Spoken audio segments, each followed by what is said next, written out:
Si Pangulong Bongbong Marcos may inalok na tulong daw sa taong bayan ito, sa mga miyembro ng ahensyang ito. Matutulungan daw talaga tayo. Tuwang-tuwa na naman ang mga loyalista nga dito.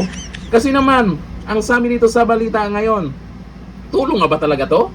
Ay, natawa na lang ang karamihan dito sa balitang to. Marcos Jr. nag-aalok ng pautang sa mga miyembro ng SSS. Teka lang, noon pa naman nagpapautang na yung SSS ha. Tsaka paalala, pera din ng miyembro yun ha. Paano na niya nasabing tulong yan ha? Ituloy natin.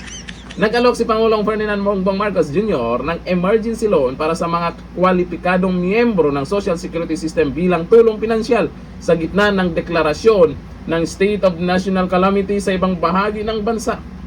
Tulong daw ha? Tulong pinansyal daw ha? Talaga. Ayon sa Pangulo, ang inaalok na pautang ay may 7% interest.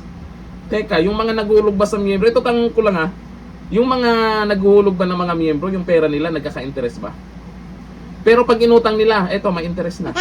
7% daw. Kikita na naman sila. 7% interest kada taon at may 6 na buwang moratorium o pansamantalang palugit bago magsimula ang pagbabayad. Ay, malaking tulong yan. Oo, mahal na Pangulong Bongbong Marcos. Malaking tulong talaga yan. Pero yung mga miyembro, bakit natatawa na lang ng reaksyon nila dito?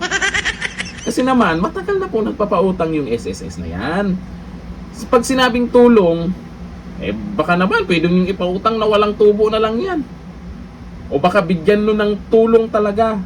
Hindi yung pagpapautang.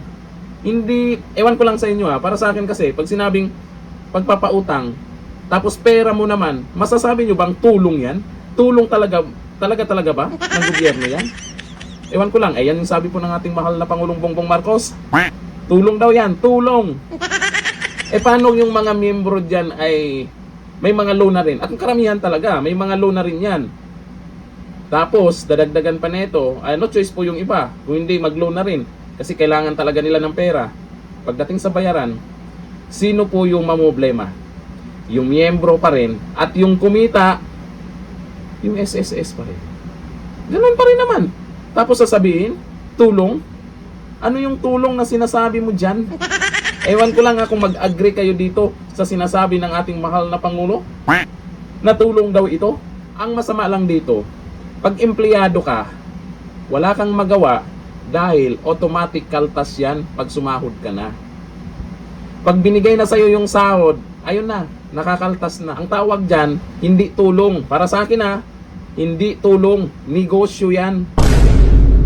Sabi ni F. Fernandez Chamberlain, noon pa nagpapautang ang SSS sa mga members even before you. Sabi po yan ni Fernandez ha. Sabi ni Erin Espirito, only in the Philippines, sarili mong pera din ang ipapautang sa'yo with interest pa. Sabi ni Sensua Robert Anding, inalok ni BBM yung pautang sa SSS. Pera naman ng manggagawa yan at hinulog ito pa ang masaklap. Hinulog ng manggagawa, hindi man lang magkaroon ng interest. Ngayon, ipapautang sa member yung sariling pera na hinulog, ngayon magkaroon ng interest. Yan talaga ang nakakalungkot na balitang yan. Sa bagay, sa iba, good news yan. Pero pag sinabing tulong yan, hindi po tulong yan. Negosyo yan.